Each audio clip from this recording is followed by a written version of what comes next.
உங்கள் தாயை நீங்கள் அல்லாஹ்விற்காக நேசித்தவர்கள் இந்த உலக வாழ்வில் இருந்து பிரிந்து மரணித்திருந்தால் கவலை கொள்ளாதீர்கள். இது தற்காலிக பிரிவு. உங்களுடைய தாயை மறுமையில் நீங்கள் பார்ப்பீர்கள். அல்லாஹ் உங்களை அரிசி நிலையில் ஒன்று சேர்ப்பான்.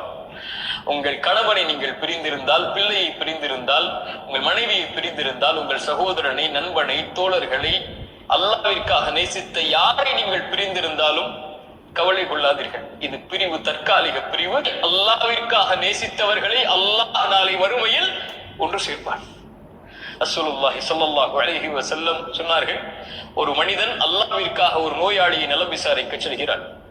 அல்லாஹ்விற்காக நேசம் கொண்டு ஒருவரை சந்திக்க செல்கிறான். ஒரு மலக் அறிவிப்பார், நலவு உண்டாகட்டும், உனக்கு நீ செல்லக்கூடிய இடமும் நலவாக அமையட்டும், அல்லாஹ் உனக்கு சொர்க்கத்தில் ஒன்று சேர்க்கக்கூடிய நலவை அல்லாஹ் ஏற்படுத்தட்டும் என்று அந்த மலக் அவருக்காக பிரார்த்தனை செய்வார் என்று அல்லாஹுடைய தூதர் ஸல்லல்லாஹு அலைஹி வஸல்லம் சொன்னார்கள்.